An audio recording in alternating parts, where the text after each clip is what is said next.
atau gay berkedok family gathering di sebuah villa di daerah Puncak Bogor. Sebanyak 34 pria jadi tersangka kasus pesta seks sesama jenis yang digerebek di sebuah hotel kawasan Ngagel, Surabaya, Jawa Timur.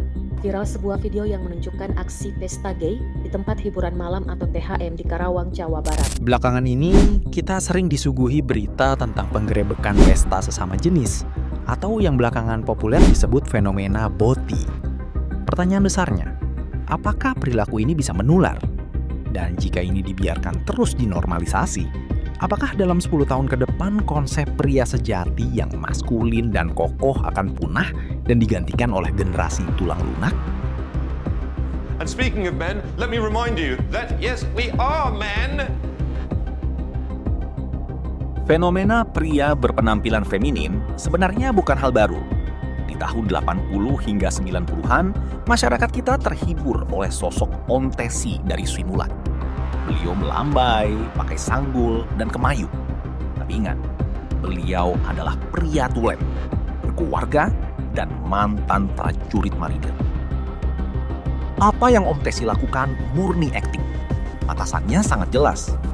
Begitu kamera mati, beliau kembali menjadi pria sejati. Dulu, benteng budaya kita sangat kuat menjaga nilai maskulinitas. Tapi hari ini, benteng itu mulai roboh. Normalisasi budaya ini terjadi sangat cepat karena panggungnya bergeser. Dari audisi ketat televisi, pindah ke algoritma media sosial yang ada di tangan Anda. Para influencer ini tidak butuh TV. Mereka bikin panggung sendiri, viral, dan akhirnya mendulang cuan dari endorsement.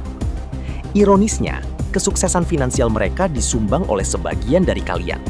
Ya, umpatan, makian, atau ketikan boykot di kolom komentar justru menjadi bahan bakar algoritma.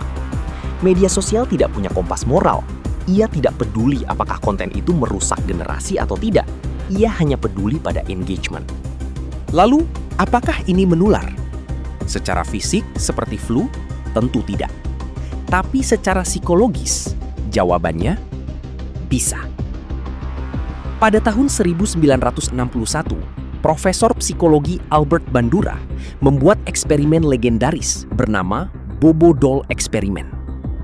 Anak-anak yang menonton orang dewasa bertindak agresif pada boneka langsung meniru tindakan tersebut ketika dimasukkan ke ruangan yang sama. Ini melahirkan social learning theory. Manusia, khususnya remaja, belajar berperilaku lewat observasi dan imitasi lingkungan sekitarnya. Semakin sering sebuah perilaku dipapar berulang-ulang melalui layar HP Anda, semakin familiar perilaku itu di otak. Dalam psikologi, ini disebut social conformity dan chameleon effect, efek bunglon. Anda bergaul di circle tersebut, perlahan Anda akan mengadopsi cara bicaranya, gesturnya, tanpa disadari. Sesuatu yang aneh pelan-pelan menjadi wajar. Bagaimana dengan argumen, mereka kan terlahir seperti itu, ini soal biologi? Jika Anda mencari jawaban dari literatur sains modern barat atau AI, Anda akan disuguhi jawaban diplomatis dan muter-muter. Mengapa? Karena dunia sains saat ini tersandera oleh political correctness.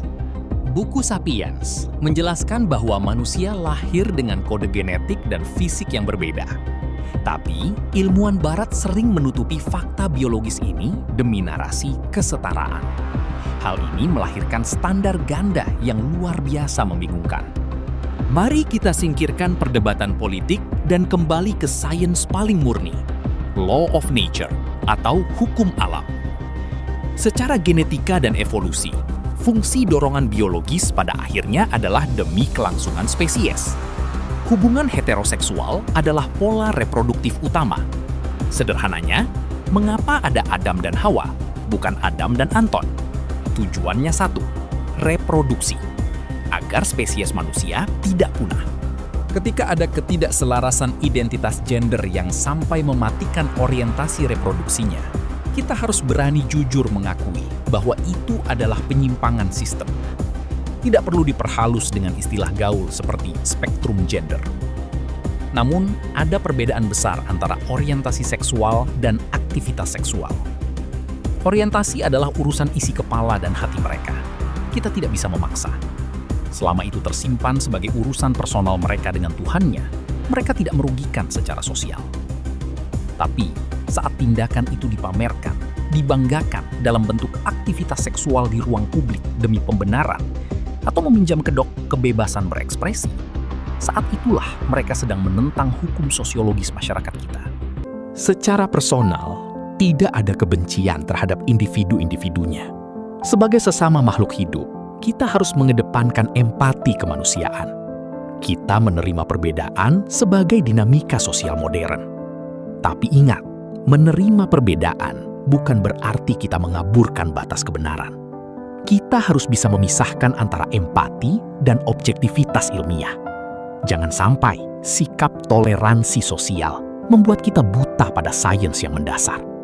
Kita menghargai manusia, tapi kita berhak untuk menolak normalisasi sebuah penyimpangan.